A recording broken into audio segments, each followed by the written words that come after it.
Oh, hi. I'm just fluffing my tree. It looked like such a piece of shit earlier.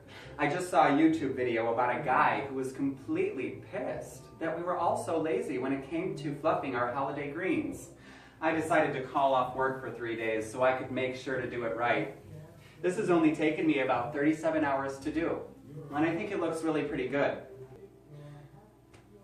I'm Murphy the Decorator, and I'm here today to talk about one very important piece of my heart.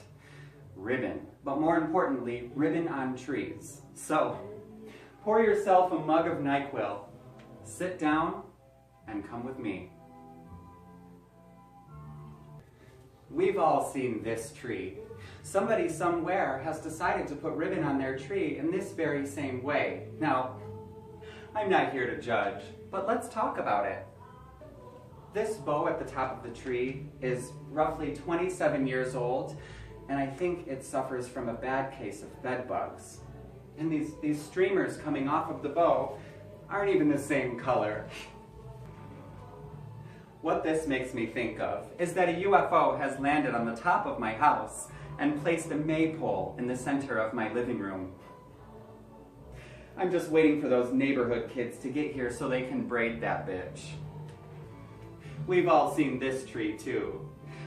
This tree really creeps me out because it makes me think that I've just finished wrapping a mummy in my living room. Now, I don't know about you, but I don't want to have to look at a mummy when I'm laying on my chaise enjoying my Theraflu while I'm listening to Carney Wilson sing Silent Night. So what I want to do today is talk a little bit about how we might be able to do our ribbon differently. Come on. So what I'm doing here is I'm taking some of my mesh and I'm actually tucking it into the tree.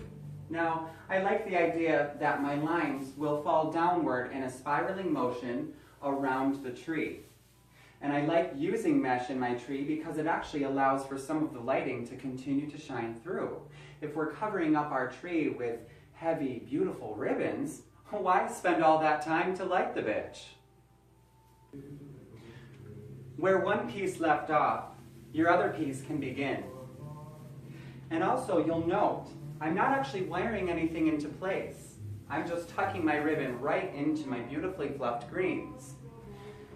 Now, wiring takes a lot of time, and we're not preparing to hang our tree outside where it will be violently blowing around in the wind of the new tornado that just formed up the street. Your tree will probably stay right where it's at. So don't worry about wiring anything in. Unless, of course, the tree decides to grow feet and haul ass out the door from that awful ribbon you're about to put on it. Or maybe the 13-year-old niece had too much Guinness that night and literally throws the tree in the fireplace, where it probably belongs. Take some smaller pieces of your ribbon and tuck them into the negative spaces that might exist in the tree when you're done with your general zigzagging fashion. What we're going to start with now is what I call accessory ribbon. This is nothing special. I like to design on a thrifty mindset. Now what I'm doing with my accessory ribbon is I'm tucking it into place, trying to follow the same contours as my awful mesh. I want to talk to you about something before I get any further.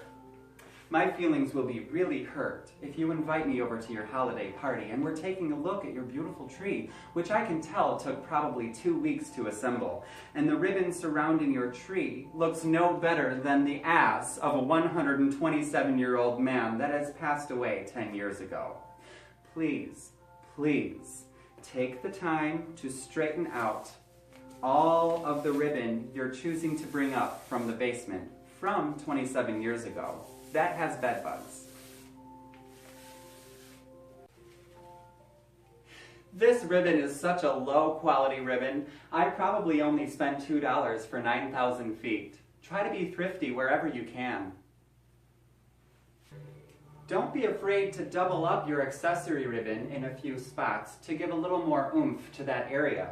I've got a couple of doubled ribbons here, I have a couple of doubled ribbons here, and I've got a couple of doubled ribbons up here. Don't feel like you need to cover the entire tree with awful cheap ribbon. Just give yourself a few places to give it that extra fluff. Okay, this is a great place to stop. I want you to take a look at what I've done here. In general, I have followed the same contour as my original ribbon, so always try to keep that in mind. I've put my accessory ribbon in the same fashion as my original ribbon. Now what this is going to do is eventually this will look like it's all been tied into place, which I really like the effect of because it looks like it took a lot of time to do. And remember, we're not wiring anything into place because that takes a lot of time. I've got this bow here. I did 3 in advance. Now do yourself a favor. Do all of your bows early because when you're in the game and you're decorating, the last thing you want to do is sit down on your ass for 10 hours and tie bows. You have no idea how to tie. So I'm placing my first bow in a negative space of the tree. What I want this to look like is this bow is the reason for all of these wonderful tails. But let's talk about something real quick. The tails.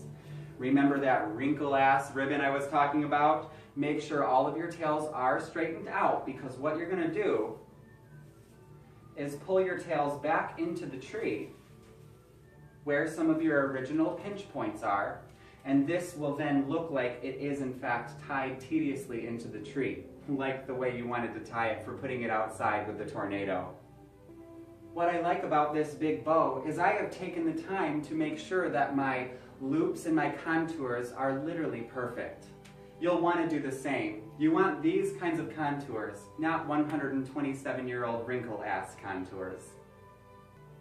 Now at this point, I've got to decide where my 3 points in the tree are. I've badly placed one in the middle of the tree, which is always such a pain in the ass. Now I've got to put one down here and probably one over here. If I really knew what I was doing, I would have shifted the whole goddamn thing over to the left. Oops. What I like to also do in advance is tie up maybe 5 or 7 of these smaller bow tie style bows. These are in the same fashion as the ribbons you have already used. They're going to be placed in smaller places on the tree where you're not going to focus on your large focal points. I'm pretty happy with how that turned out. Next time I see you, we're going to be placing our botanicals and florals inside this tree. And since I've already shown you how to create a few focal points on the front end of your tree, we're going to go ahead and build from those focal points with our florals and our botanicals. You'll see that the result is really, really beautiful in the end, and you can also see that it has not taken me that long to do. So until next time, I'm Murphy the Decorator, and this tree does not suck.